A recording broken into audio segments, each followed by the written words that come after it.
Olá, amigos da internet, irmãos e irmãs de Ideal Espírita, amigos do grupo de Fraternidade Espírita Irmã Sheila.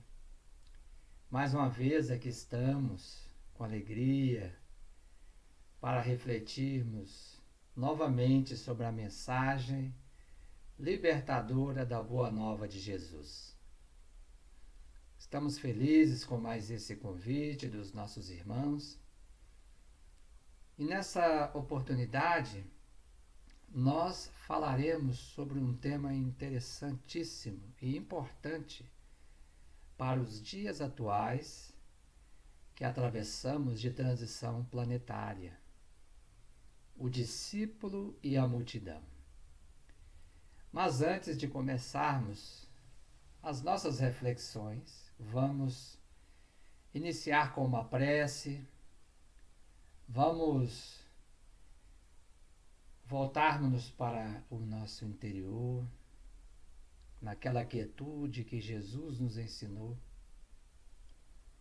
a fim de que, unidos mentes e corações, nós possamos entrar em sintonia com os amigos espirituais, emissários divinos que o Cristo nos envia, para que, Senhor Jesus, Mestre divino e irmão maior, nós possamos extrair os melhores rendimentos, Senhor, desta Tua mensagem libertadora, para que, ao cair em nossos corações e em nossas mentes, possam dar frutos de lucidez, discernimento, em nossa presente jornada terrena, a fim de que compreendamos o que queres de cada um de nós, Senhor. Nós agradecemos a oportunidade do convívio fraterno, da amizade, da união em torno do Teu ideal, Senhor, que é o amor e o bem. Guarda-nos em Tua paz, hoje e sempre. Que assim seja. Meus amigos, vamos convidar agora a todos para mergulharmos um pouco em algumas das passagens evangélicas do evangelista Lucas, para que possamos compreender um pouco mais acerca dessa verdade, desses arquétipos que o Evangelho traz em várias das suas passagens acerca do discípulo e da multidão. O que significa o discípulo? Qual é o significado da multidão? Como interage aquele que busca ser um aprendiz do Evangelho e a multidão, que são todos nós que palmilhamos na presente encarnação, neste planeta ainda de provas e expiações. Então a gente vai ver que esses dois padrões, discípulos e multidão, eles se repetem em várias passagens do Evangelho. E é isso que a gente quer conversar aqui com os nossos irmãos. Então vamos lá. Trouxemos aí uma passagem de João 15:8. Meu Pai é glorificado pelo fato de vocês darem muito fruto, e assim serão meus discípulos. Quais são as dificuldades de uma semente que germina, buscando se transformar em árvore, passando várias etapas, desde a germinação, o desenvolvimento, o crescimento, a florescência e a frutificação? Quais são os perigos que a planta atravessa até começar a dar frutos? Vamos falar um pouco disso em cima do que João nos trouxe aí. Mas antes, para compreendermos melhor a temática que trazemos nessa noite, nós resolvemos fazer uma imersão em 4 passagens evangélicas do evangelista Lucas, para que a gente compreenda melhor esse processo, esse caminhar, em que nós vamos nos destacando da multidão, no sentido de não coadunarmos mais com os hábitos que nos trouxeram a esse estado de coisas que atualmente o mundo atravessa, a fim de nos posicionarmos, nos reorientarmos através da bússola do Evangelho de Jesus. Entendendo aqui esse destacar, não a expressão da personalidade, porque aí seria vaidade. Nos destacar no sentido de modificarmos-nos com relação a velhos e antigos hábitos. Vamos ver essas 3 passagens e, em cima delas, fazermos as nossas reflexões. A primeira diz respeito ao evangelista Lucas, no capítulo 5, 18 e 25. A cura do paralítico de Cafarnaum. É importante a gente compreender nessa passagem, nessa primeira passagem que abordaremos nesta oportunidade, que esse paralítico, ele vinha sendo trazido por amigos numa maca. E, em se aproximando da casa onde Jesus estava, não pôde chegar perto do mestre, por conta da multidão que cercava o local. Mas ele não desistiu. Perseverante, insistiu com os amigos e estes o levam até a presença de Jesus de uma forma inusual, uma forma genuína.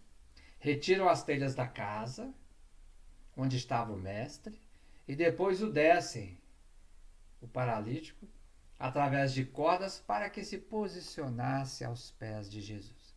A gente tem então aqui um personagem que ansiava por uma vida nova, ele queria caminhar, ele queria avançar, e que via no Cristo essa possibilidade.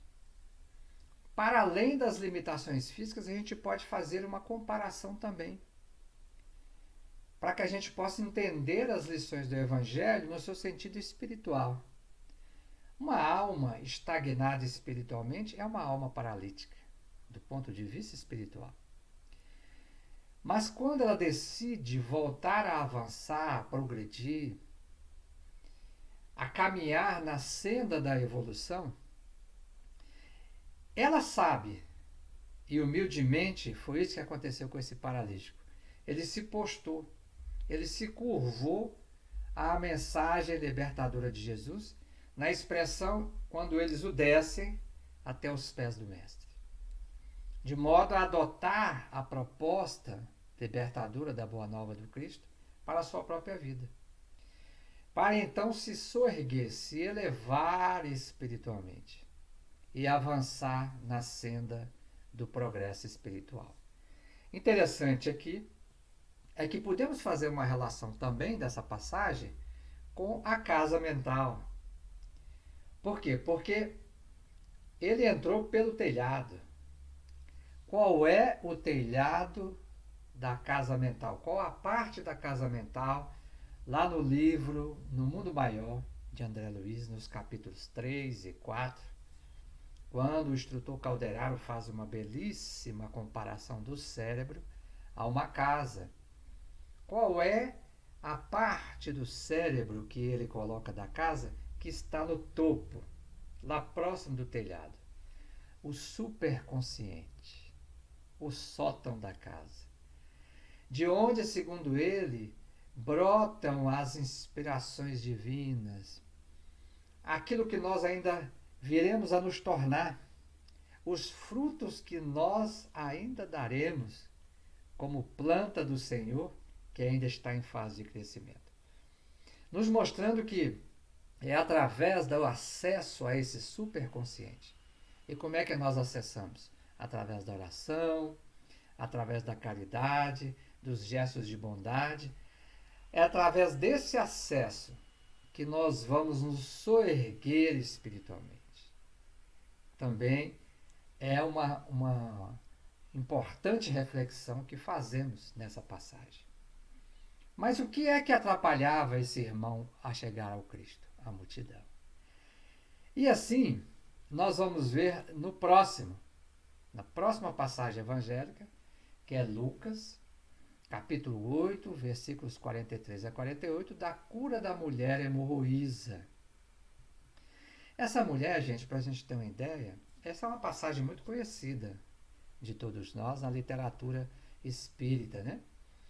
Ela narra o drama de uma mulher que lutava já há muitos anos, 12 anos, com um fluxo de sangue intermitente, sem conseguir sanar o problema. E isso trazia para ela inúmeros problemas. Nós sabemos que as mulheres, quando estavam no período de menstruação, não podiam entrar naquela época nos templos. Os sacerdotes não podiam tocar nas mulheres assim, porque eles oficiavam no templo, no templo, né? E se eles fizessem isso, eles estavam impuros. Então vocês imaginam uma pessoa assim durante 12 anos, né? Mas ela sentia que com aquele homem, quando ouviu dizer do Cristo, aquele meigo rabi, e sua mensagem, ela sentia que seria diferente. E que ela poderia, através dele, buscar definitivamente a sua cura. Aproximar-se de Deus. Mas entre ela e o mestre, quem estava se colocando de novo? A multidão. E ela teve que fazer um esforço enorme. Vencer aquela multidão para chegar perto do Cristo. Mas ela não desanima. Dá de toda a sua força, do seu empenho, do seu esforço, ultrapassa a multidão e então consegue tocá-lo na orla da sua veste. Depois nós vamos entender um pouco esse toque na orla da veste. E aí ela inaugura para si uma nova vida, porque se cura. E aí ela tem um novo ciclo que surge na sua presente existência. Um novo propósito. Vemos também que era uma alma que ansiava por mudança, assim como o paralítico de Cafarnaum, ela queria uma mudança na vida, ela queria se transformar. Não é? E buscou isso com tanta intensidade e sentia que o Cristo podia lhe dar essa oportunidade, mas precisou também vencer a multidão. A terceira passagem também nos fala de uma cura. Está em Lucas, capítulo 18, versículo 35 e 43. A cura do cego de Jericó. Né? É importante também nós entendermos isso aí, porque esse cego estava à margem da estrada. Quando Jesus chega à cidade. A gente se lembra aqui da passagem da parábola do semeador, quando o semeador saiu a semear e lança as sementes e algumas caem à margem do caminho. Ele estava à margem do caminho. Ele precisou se esforçar, se orientar de alguma forma pelo burburinho da multidão, pela voz do Cristo, para retornar ao caminho que o Cristo estava ali transitando. Isso tem um significado profundo. Não é? Ela também é uma alma que ansiava mudar, ansiava pela transformação, voltar a enxergar. E desejava curar-se, isso que era o mais importante, da cegueira que o afligia. E mais uma vez nós podemos extrapolar as circunstâncias da limitação física. Assim como o paralítico de Cafarnaum, a mulher hemorroísa que perdia sangue, sangue é vitalidade, né? A sua vitalidade se esvaía. E ela, quantas vezes a gente deixa a vitalidade, o fluido vital que nós trouxemos conosco se esvair em objetivos menos dignos. Assim como esses dois que nós citamos anteriormente, o cego de Cafarnaum também, o cego de Jericó, perdão, ele também buscava essa cura interior. Ele queria ver além das aparências transitórias, das coisas materiais. E ali no mestre, ele sente um pingo de esperança. Talvez ele o ouvisse. E começa então a gritar: Jesus, filho de Davi, eis-me aqui, me atenda. Preciso do seu amparo, do seu auxílio. E começa a gritar. E segue gritando. E eis que a multidão que cercava Jesus o repreende para que ele parasse de gritar. Estava incomodando o mestre, segundo a multidão. Novamente a multidão se interpunha entre alguém que buscava a transformação e o próprio roteiro da transformação, que no caso era Jesus. Mas quanto mais a multidão pedia para que ele parasse, mais ele se esforçava em gritar, de modo a expressar o quanto desejava se aproximar do mestre. E eis então que Jesus o ouve a sua súplica, ouve os seus rogos, as suas rogativas, e o chama, e pede que ele vá até ele. E ele, vencendo a multidão, aproxima-se de Jesus. E lançando antes fora a capa, ou seja, aos nossos envoltórios que escondem aquilo que de fato nós somos, seres divinos, né? Não é à toa que Jesus disse, vós sois a luz do mundo, né? E nos convidou dizendo, faça brilhar a vossa luz. Ele lançou fora a capa e, enfim, ele encontra a visão. E quando o mestre, quando responde, ele encontra a visão quando ele responde ao que o mestre havia lhe perguntado. Olha que pergunta do Cristo. Que queres que eu faça? Melhor ainda a resposta do cego de Jericó. Não há nada a pedir, Senhor, a não ser que eu veja. Não há nada a pedir a não ser que eu veja. Senhor, que eu veja. E aí nós vemos que essa mudança, essa ansiedade por alcançar essa transformação, alcança a receptividade da graça. Ele se abriu à graça. Assim como a mulher morrisa, porque Jesus diz, tua fé te curou. Vá, minha filha, tua fé te curou. Ele também, o mestre lançou a pergunta e ele se abriu. O que queres que eu faça? Ele não titubeou. Que eu veja. Né? E aí, mais uma vez, um personagem que teve que vencer a multidão para estar com o mestre. E, finalmente, a última passagem que analisaremos é a de Zaqueu, o publicano. Lucas 19, versículo 1 a 10. Nessa passagem, nós vamos ver que Zaqueu, que era um cobrador de impostos, um publicano, ele também desejava mudar. Precisava de uma outra nutrição diferente, que não aquela das questões materiais. E ele busca se aproximar de Jesus, busca vê-lo, mas não consegue porque ele tinha uma baixa estatura. Olha aí. Podemos ampliar isso também para além da questão física. A estatura espiritual. Quantas vezes nossa estatura espiritual tão baixa e não temos nenhum desejo de nos elevar, nos impede de ver a presença do Mestre passando em nossas vidas. E quando ele tenta se aproximar, como era baixo, ele não consegue. Por quê? Por causa de quê? Da multidão. Mas ele não desiste, não se dá por vencido. E porque ele ansiava ver o Mestre com todas as forças do coração. E ele sobe um sicômoro e finalmente vê o Senhor. E ao olhar o Senhor também o vê. Ao olhar o Senhor também o vê. E Jesus então para aos pés do sicômoro e diz a Zaqueu, hoje cearei contigo e a salvação entrará, visitará a tua casa.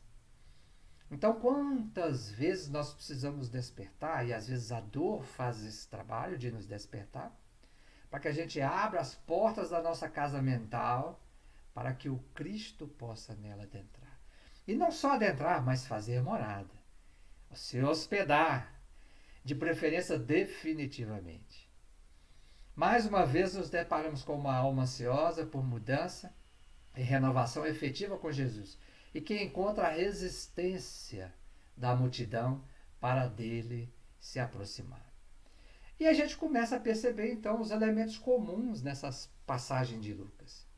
Discípulo que busca Jesus e a multidão que se interpõe entre o discípulo e o objetivo da sua busca, que é o Mestre. Encontramos nas 4 passagens essas características comuns. Uma alma que reconhece suas limitações, mas que já deseja algo mais.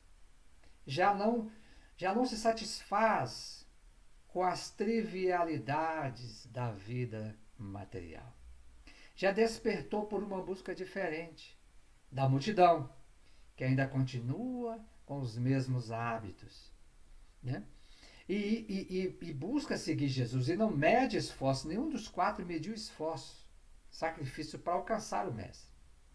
E com isso, alcançar também a tão esperada renovação.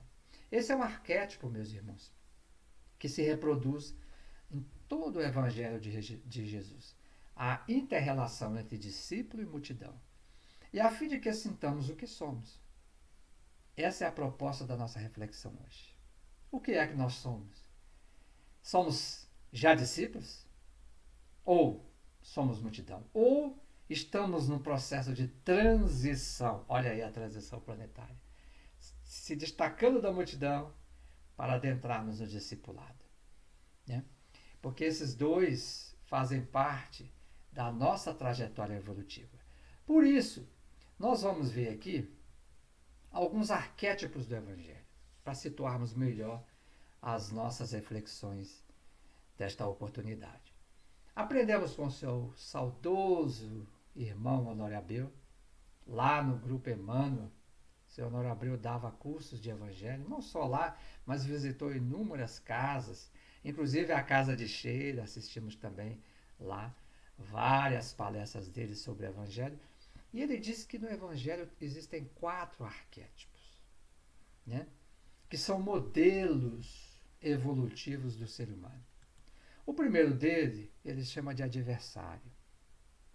São aqueles contrários, indiferentes à mensagem do Cristo. Se a gente for comparar com a parábola do semeador, são exatamente aqueles que a semente cai fora do caminho. O solo da alma ainda não está preparado. E aí vieram as aves do céu e as comeram, né, as sementes. Então, eles são adversários, se colocam no enfrentamento à mensagem da Boa Nova do Cristo. Ou de forma agressiva, contundente, ou de forma indiferente. Muitas vezes a gente se comporta assim, não é? A multidão é o outro arquétipo. A multidão, ela já tem uma busca, mas pela satisfação imediata. A multidão quer uma barganha, interesse pessoal. O céu me dá algo e eu retribuo com algo. A multidão vibra ainda como se a relação nossa com o Criador fosse um comércio. Toma lá, dá cá. Querem receber, mas poucos ainda não estão dispostos a doar. Poucos estão dispostos a doar. É interessante isso porque a multidão, no domingo de Ramos, aplaudia Jesus entrando em Jerusalém. E na quinta, sexta-feira santa, gritava: crucificam, crucificam, escolhendo a Barrabás. Então a multidão é volúvel. Se aquilo atende às suas necessidades, ainda rasteiras, necessidades da vida mundana, ela se está satisfeita. Se não corre de acordo com essas necessidades, ela está insatisfeita. Ela ainda não compreendeu o papel, por exemplo, para o qual nós estamos aqui, que é aprender para evoluirmos, progredirmos espiritualmente, de que a Terra é um educandário, não é? O outro arquétipo é o discípulo, que esse já sentiu um despertar. Ele não apenas busca, mas ele é como aquele filho pródigo que cai em si. Esse despertou. Ele tem um desejo de renovação. Ele já aceita se disciplinar. Porque Emmanuel diz, quando fala dos hábitos renovadores, que a disciplina antecede a espontaneidade. Que frase maravilhosa de Emmanuel. A disciplina antecede a espontaneidade. Então ele já aceita aquilo que as religiões cristãs dizem, o jugo do Cristo. E foi o próprio Cristo que disse que com ele o jugo seria suave e o fardo leve.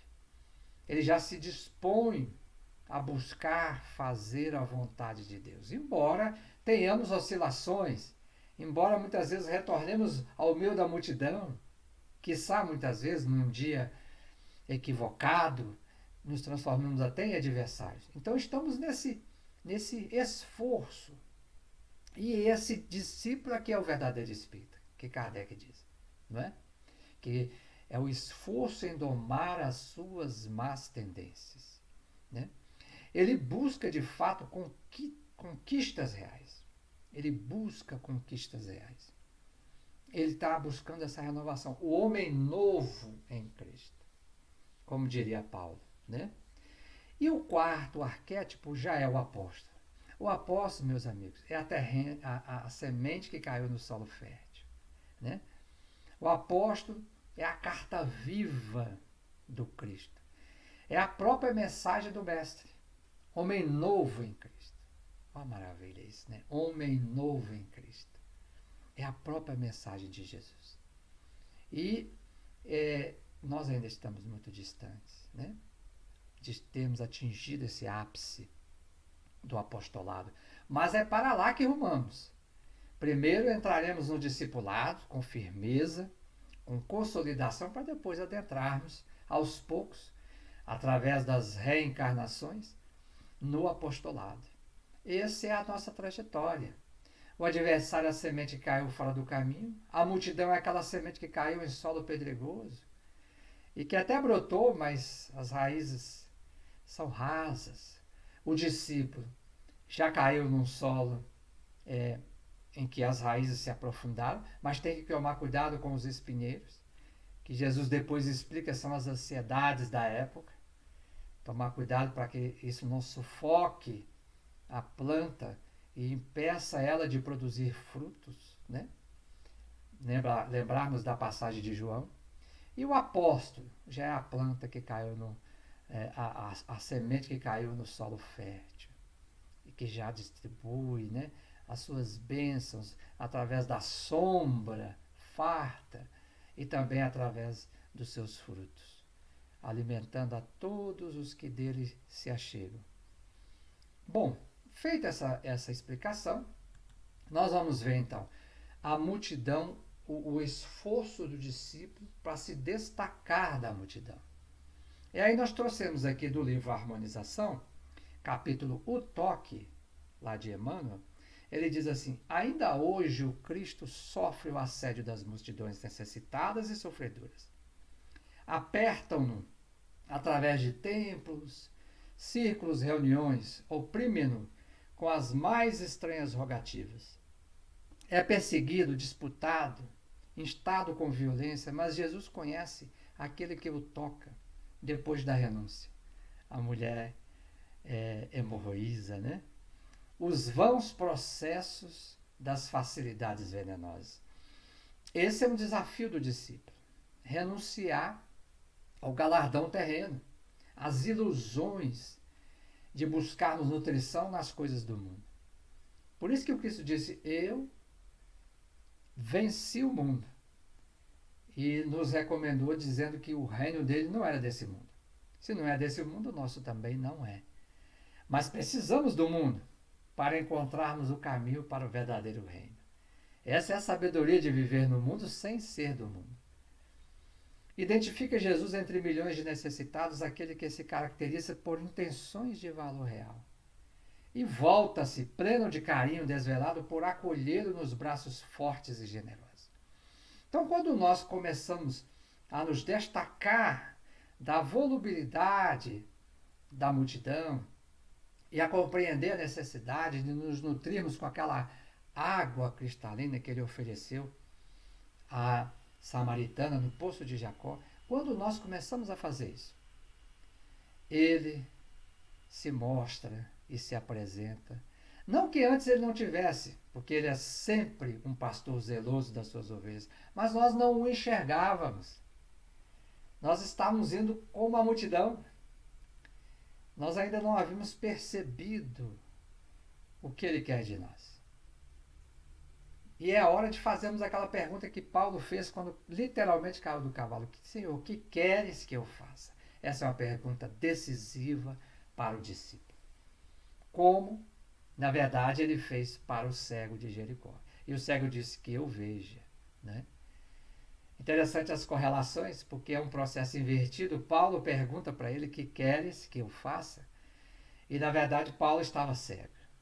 E Jesus deu as instruções depois para que ele entrasse na cidade e fosse curado depois da sua cegueira. E aí nós prosseguimos. E qual é a resistência da multidão ao despertar do discípulo? Aliás, mais profundamente, o que é a multidão? Nós temos dois tipos de multidão. A multidão externa, que são aqueles com os quais convivemos, seja no âmbito da família, do trabalho, do círculo de relações sociais, dentro da casa espírita. Essa é uma multidão que nos circunda, né? Mas temos também um outro tipo de multidão, uma multidão interna. Quantas vidas nós já tivemos, meus irmãos? Quantas personalidades? Todas elas estão gravadas lá no nosso corpo causal, aquele corpo que Lísias fala no livro Nosso Lar, para André Luiz, que parece uma roupa suja e que nós reencarnamos para lavar essa roupa. É o corpo causal, que antecede o corpo mental. É o único ponto da obra de André Luiz em que esse corpo é mencionado. Os teósofos já fizeram estudos profundos sobre esse corpo, o corpo causal. Todas as nossas personalidades, aquilo que já fomos em vidas anteriores, estão lá gravadas. Quantos idiomas nós já falamos? Em quantos países nós já vivemos? Quantas culturas? Quantas habilidades profissionais? Quantos idiomas? Ainda bem que não lembramos, senão as escolas de idioma iriam à falência.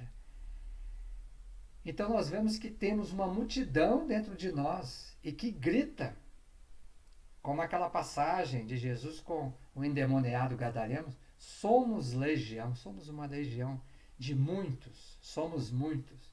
E esses muitos, o somatório dessas experiências influenciam sobremaneira naquilo que somos hoje. O somatório desses muitos dá o homem velho, que temos que renovar através do homem de hoje, da personalidade de hoje. Então você vê que a gente tem uma questão, uma resistência interna e uma resistência externa, conforme veremos. A multidão interior, então, nós vamos ver lá no livro Fonte Viva, capítulo 147 de Emmanuel. Ele diz assim: há muitos sentimentos que te animam há séculos, imitando em teu íntimo o fluxo e o refluxo da multidão. Olha aí. Quantas coisas nós vivemos que estão lá gravados na nossa casa mental, no subconsciente. E que às vezes vem à tona. O subconsciente é o porão da casa. Vem à tona no térreo da casa. E nós temos que buscar ajuda onde? Lá no sótão, no superconsciente, através da oração, da inspiração, para lidar com esses sentimentos que nos animam há séculos, como Emmanuel diz. Passam apressados de teu coração ao cérebro e voltam do cérebro ao coração. Ou seja, precisamos despertar, precisamos nos autoconhecer. Pergunta 919 do Livro dos Espíritos, quando Kardec pergunta se existiria um meio prático e eficaz para resistir aos arrastamentos do mal. E os Espíritos dizem que sim. Um velho filósofo da antiguidade já vos disse: conhece-te a ti mesmo. E aí Santo Agostinho dá uma página e meia de uma belíssima mensagem, informando como nós fazemos para nos conhecer. Né? Eles passam apressados de teu coração ao cérebro e voltam do cérebro ao coração. Sempre os mesmos, incapacitados de acessos à luz espiritual. São os princípios fantasistas da paz e da justiça, de amor e felicidade, que o plano da carne te impôs. Repetimos tanto isso, esses equívocos, que são as nossas fragilidades, que entramos num circuito fechado, somos dominados por esses equívocos. E agora é hora de tomar o barco da nossa existência, o leme, que é a vontade, para guiá-lo agora com a bússola e o roteiro do Evangelho. Somente assim atracaremos em Porto Seguro. E isso é fundamental, né? Contra a aspiração bruxuleante do bem, no dia que passa, levanta-se a pesada bagagem de sombras acumuladas em nossas almas desde os séculos transcorridos. Não é fácil. Por isso que Paulo dizia: o bem que eu quero, eu não faço. O mal que eu não quero, eu faço. Quantas vezes isso nos acontece? Mas já ao despertar, ao compreendermos os nossos pontos frágeis, já demos o primeiro passo. Porque aí sabemos onde trabalhar. Se somos maledicentes, vamos começar a falar bem. Como a gente brinca, vamos fazer uma fofoca reversa. Vamos falar bem o do outro, porque estamos trabalhando. E conforme nós vimos, precisamos de disciplina. O discípulo aceita a disciplina. De trabalhar para que com a disciplina venha a espontaneidade do bem. Em verdade, todo o trabalho de criar bons hábitos que fazemos nessa existência vão se acumular no porão da nossa individualidade, no subconsciente, e serão a nossa base, o nosso alicerce na próxima encarnação. Então, na próxima encarnação, já não teremos esses automatismos para o mal, mas teremos criado nessa encarnação automatismos para o bem. E aí pronto, a vida, o jugo, por isso que Jesus dizia, né, o jugo já será suave e o fardo será muito mais leve. E como é que a gente vence a multidão interior? Aquilo que Paulo chamou de o bom combate. Diz Jesus em Mateus 10:34, não penseis que vim trazer paz à terra. Não vim trazer paz, mas a espada. Esses dias agora eu vi um post no Facebook que diz assim, se você está procurando no cristianismo uma religião confortável, sugiro que você busque outra. Porque realmente, depois que nós conhecemos a mensagem de Jesus, não dá mais para compactuar com o homem velho que ainda existe dentro de nós. Por isso essa luta constante. Quando Alcione veio à Terra, no livro Renúncia, qual foi a orientação principal que o anjo tutor dela deu? Ele diz assim, lembre-se, minha filha, quando estiveres na carne, não existe acordo entre a virtude e o pecado. Então, para a gente ver a dicotomia que existe entre nós. Esse é o discípulo. Essa é a fase que o discípulo vive, de se destacar aquela corrente, aqueles automatismos que pertencem a grande parte dos seres humanos que estão no mundo de provas e expiação, se destacar. Ele já está se preparando para adentrar um mundo de regeneração. Quem come do fruto do conhecimento é sempre expulso de algum paraíso.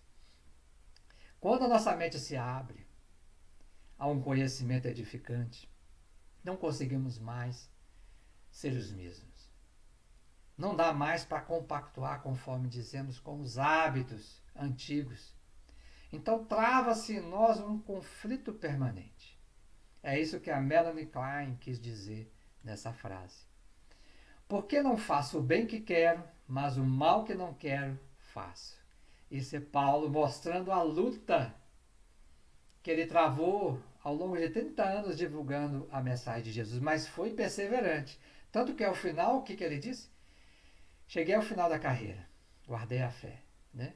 Combati o bom combate, guardei a fé. Essa é a proposta de nós não desanimarmos. Porque Jesus disse, aquele que perseverar até o fim, ganhará a coroa da vida. Combati o bom combate, acabei a carreira, guardei a fé. Paulo, Timóteo 4:7 e o anterior, Paulo, Romanos 7:19. É esse o esforço, é o bom combate, o instrumento para não deixarmos essa multidão interior nos dominar mais. E passarmos a criar um novo modelo, baseado no modelo maior e guia da humanidade, que é Jesus. E a multidão exterior? Diz Emmanuel no livro Caminho, Verdade e Vida, lá no capítulo 102, que o mais forte adversário da alma que deseja seguir o Salvador é o próprio mundo. Por isso que Jesus falou, eu venci o mundo, deixando para nós a dica. Dentro da velha ignorância que lhe é característica, a multidão só entende o homem na animalidade que se compraz. Ou então, se o companheiro pretende elevar-se, lhe exige de pronto credenciais positivas do céu, olvidando que ninguém pode trair o tempo ou enganar o espírito de sequência da natureza. Temos que compreender isso. Foi assim com os grandes seres da humanidade, e nós ainda, que estamos buscando nos erguer, né? Ainda estamos no início, não seria diferente. O próprio Cristo, né? Exigiam dele um messianato que ele absolutamente não veio ao mundo trazer, que era referente às questões de libertar do jugo romano. Ele veio sim nos libertar da escravidão, né, desse homem velho que ainda trazemos em nós. Outro dia eu vi uma frase de Santo Agostinho que dizia assim: a primeira coisa que eles vão combater e agredir em você é o homem velho. Então é por isso que nós precisamos renová-lo. Nós precisamos realmente nos transformar, nos renovar. Mas muitos que estão ao nosso redor exigem de nós um padrão que ainda não alcançamos. A humanidade ainda está nos estertores do parto da terra como mundo regenerado. Estamos nas dores do parto. Depois virão as alegrias, né? Quando a criança nasce. Mas estamos nas dores desse parto. Então, nós não podemos exigir uns dos outros. Às vezes um companheiro espírita, um palestrante, um irmão dirigente da instituição espírita, dirigente da reunião mediúnica, comete um equívoco que ele está buscando. Às vezes ele é multidão, às vezes ele é discípulo. Ele está na luta, na mesma luta que nós, e nós nos decepcionamos. Não podemos colocar ainda, na fase que estamos, expectativas de espíritos puros que não somos absolutamente. Por isso que o Chico fazia questão de dizer que era um cisco, que era uma grama, um capim vai embora, outro nasce, para que ele pudesse primeiro não deixar nenhuma margem a que algo do seu processo egóico viesse à tona, ou o resquício, aquilo que ainda restava nele. E outro, para que ele pudesse estar próximo de todos. E até, de certa forma, apagar a sua própria luz. Como diria Paulo, eu me fiz fracos para os fracos, né? Forte para os fortes, para de todas as formas salvar alguns. Então é fundamental nós compreendermos essa multidão exterior. Depois nós vamos ver que nós devemos muito à multidão exterior, né? E como é que a gente vence essa multidão exterior? Através da caridade e da fraternidade. Não é sinal de saúde estar bem adaptado a uma sociedade doente. Isso aí foi o grande sábio hindu Jiddu Krishnamurti. Olha, isso é fundamental. Esse mundo que está aí, gente, está vivendo por aparelhos, como se diria. Nós não temos que renovar esse mundo, nós temos é que nos fixar no mundo novo que está surgindo. Nós temos que buscar o novo, os novos padrões da humanidade regenerada. Estão surgindo, mas como nós estamos num momento de crise, o mundo anterior já morreu, mas não foi sepultado ainda. E o novo mundo que surge não tem raízes ainda consolidadas para vicejar. Então nós estamos num momento de transição. E esse momento o Cristo previu há 2000 anos atrás, enviando-nos o quê? O seu Evangelho. Porque o Evangelho é o roteiro no momento em que todas as instituições humanas estão desmoronando no sentido da lei de destruição, sentido maior da lei de destruição, que é a renovação. E nós, se permanecermos firmes, alinhados com a bússola do Mestre, lograremos êxito de atravessarmos esse oceano revolto e atracarmos em porto seguro, que é a terra regenerada que estamos todos nós ansiando e desejando, mas que nascerá primeiro dentro de cada um de nós. O egoísmo se enfraquecerá à proporção que a vida moral for predominando sobre a vida material. Isso é gradativo, porque a natureza não dá saltos. A evolução não dá saltos. E lá no Livro dos Espíritos, na questão 917, Kardec diz mais: sirva de base às instituições sociais, às relações legais de povo a povo e de homem a homem, o princípio da caridade e da fraternidade. E cada um pensará, menos na sua pessoa. Assim veja que outros nela pensaram. Todos experimentarão a influência moralizadora do exemplo e do contato. Lembrei-me aqui de Francisco de Assis: pregue o evangelho todo o tempo, se necessário, com palavras. Então, o que nos pede, não somos ainda apóstolos, mas já temos que começar a transformar a nossa vida em uma carta viva do Cristo, como disse Paulo, né? Vós sois as cartas vivas do Cristo.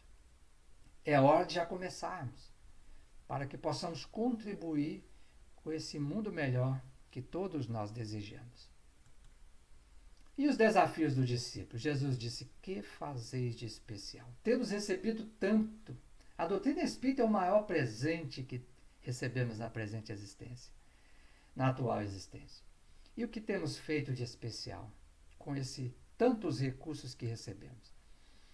Aí a gente vai ver lá em Jesus, Mateus 24, 15 e 16, Jesus dizer: quando, pois, virdes estar no lugar santo a abominação da desolação, predita pelo profeta Daniel, quem lê entenda, então os que estiverem na Judéia fujam para os montes.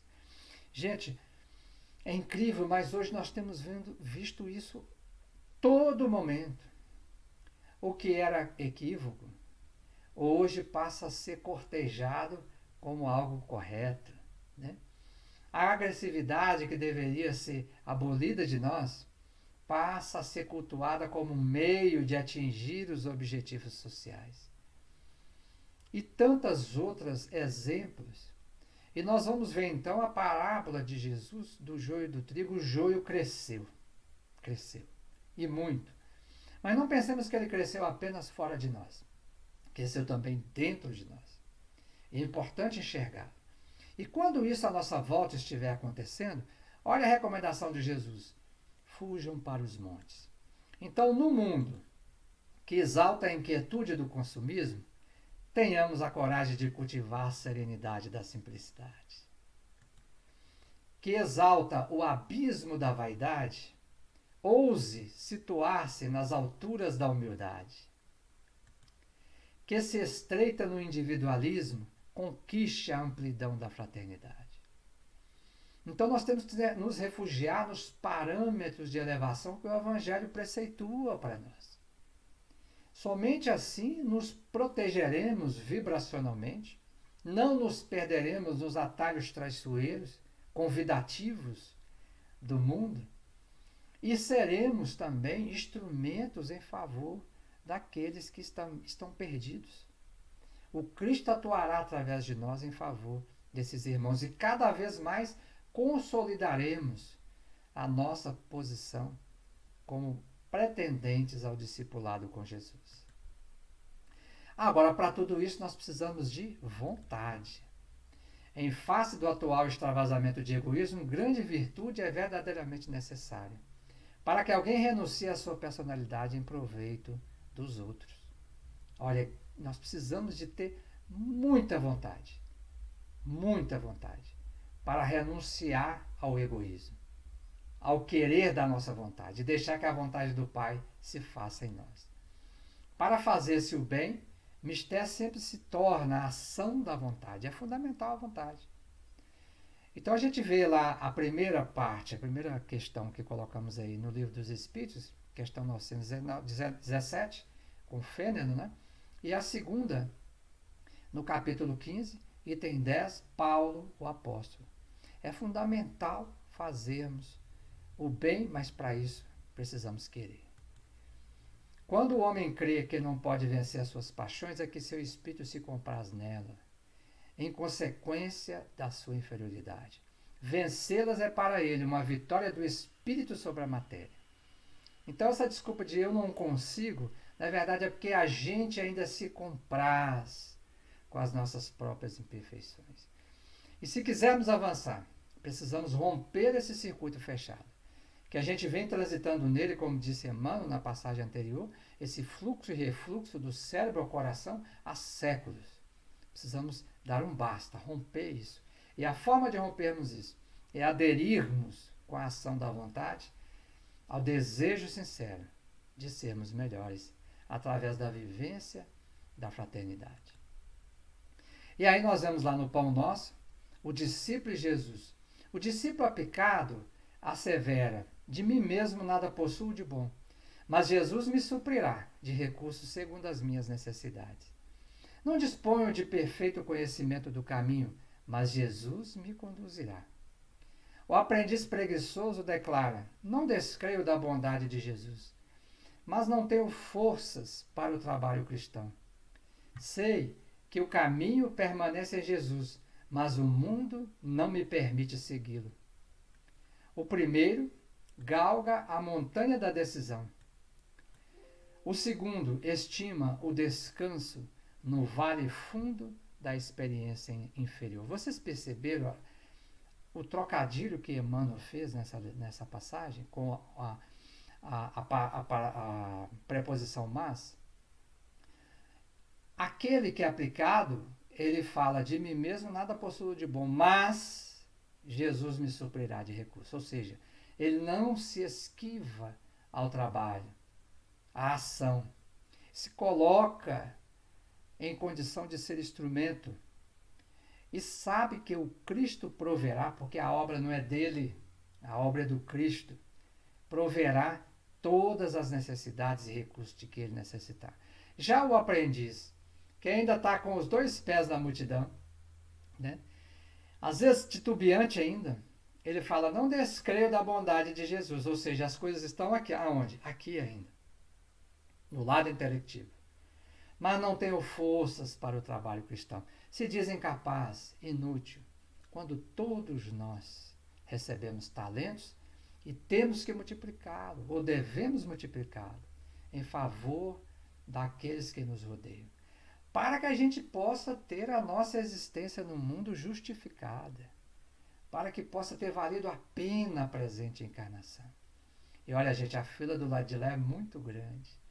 Não desperdicemos a oportunidade que estamos tendo nessa encarnação, né? Então o primeiro vai resoluto, monte acima, galga a montanha da decisão. E o segundo estima o descanso e fica estagnado. E aí vai chorar, lágrimas, pranto, ranger de dente, porque o Chico dizia que o maior sofrimento do espírito no mundo espiritual, quando ele chega lá, é a consciência do tempo perdido. E aí, nós vamos ver o dever do discípulo com a multidão. Chegado o fim da tarde, os seus discípulos aproximaram-se dele, dizendo: o lugar é ermo e a hora já está adiantada. Despede as turbas para que voltem para suas aldeias e comprem alimentos para si mesmo. Jesus, porém, lhes disse: não é necessário ir embora. Dai-lhe de comer vós mesmos. Essa é a proposta do nosso dever para com a multidão. Porque muitas vezes lá estamos, mas já estamos buscando nos destacar no caminho do discipulado. Mas a multidão é nossa instrutora.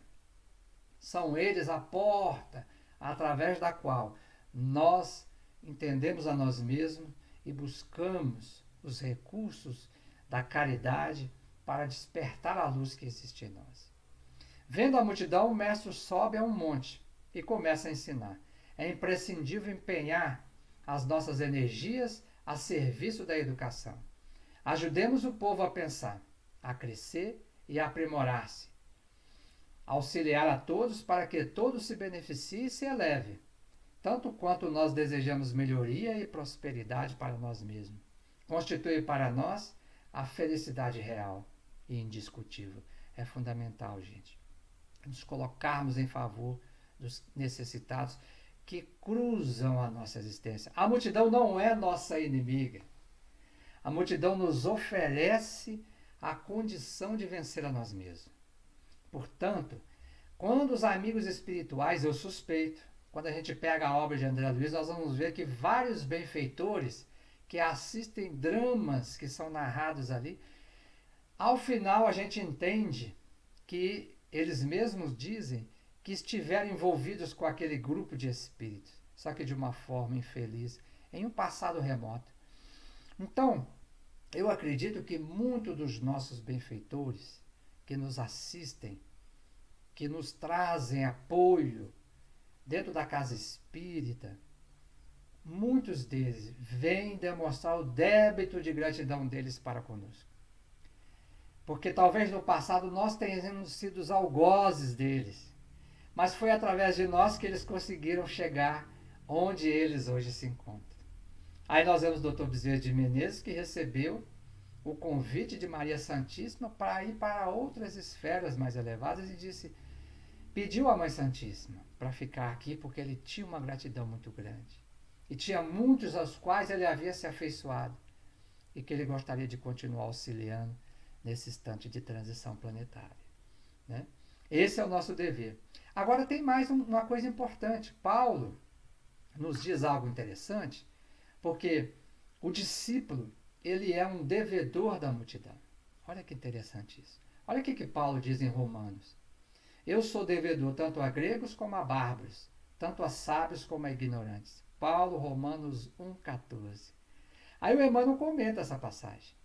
De que natureza seria o débito de Paulo, quando sabemos que o doutor dos gentios foi humilde, tecelão, para ganhar o sustento próprio, até o fim de sua passagem apostólica, sem ser pesado a ninguém?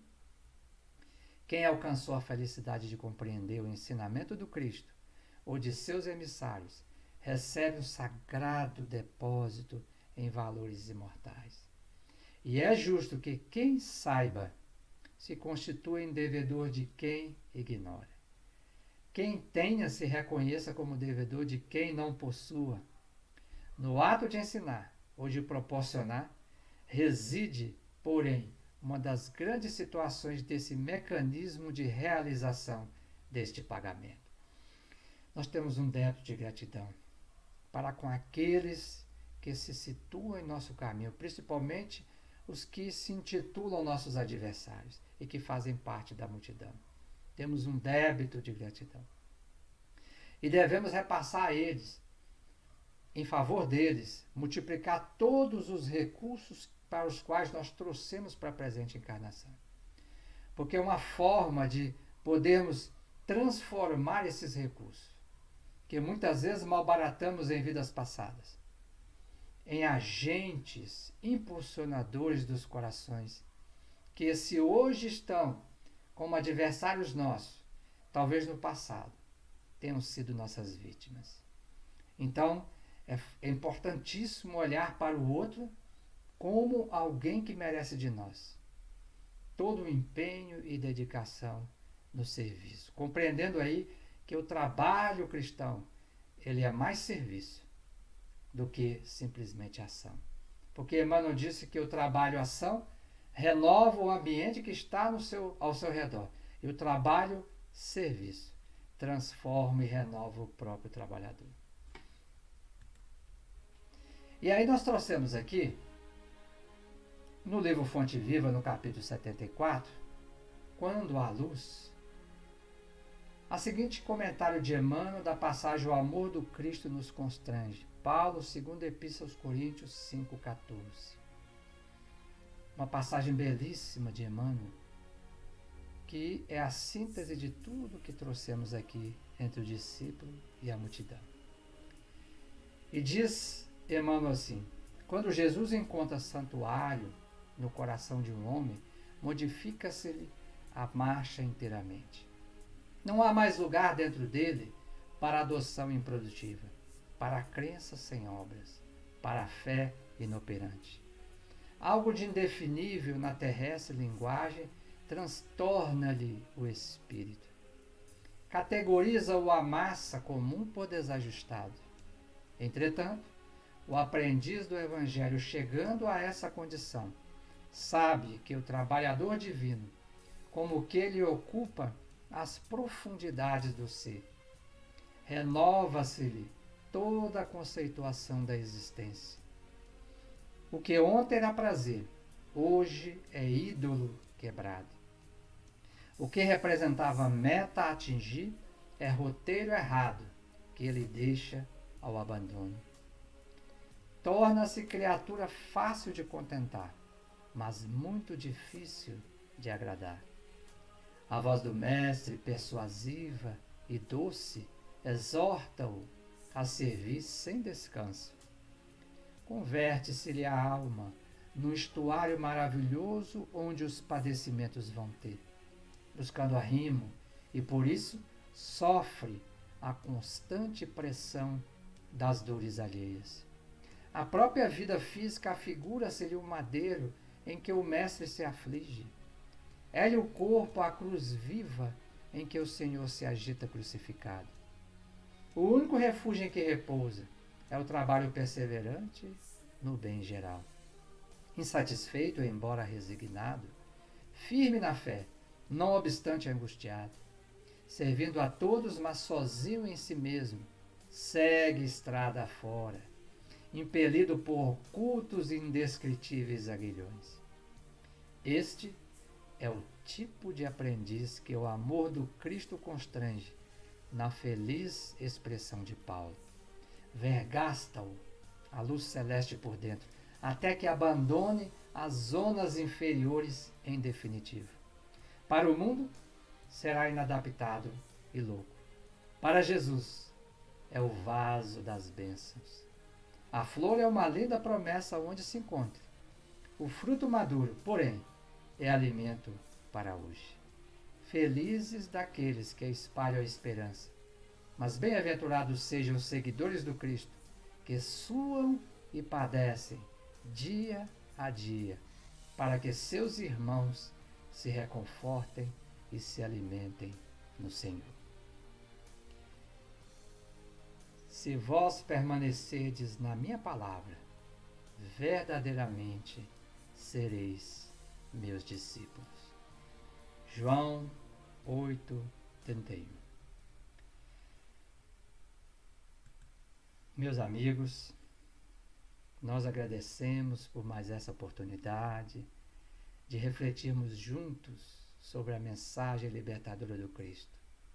Ele nos atrai irresistivelmente e deseja, do fundo do seu coração de infinita bondade e compaixão, que nos entreguemos a eles. Que nós possamos, nas nossas reflexões diárias, reavaliarmos nesse momento de pandemia que atravessamos, o quanto nós temos saído da multidão, das personalidades, dos hábitos equivocados que ainda existem dentro de nós, e o quanto nós estamos nos deixando guiar por este mestre de amor divino e de misericórdia infinita. Muita paz, saúde e alegria a todos, e que o divino mestre Jesus continue a ser a inspiração e a aspiração das nossas vidas. Paz e bem nos corações.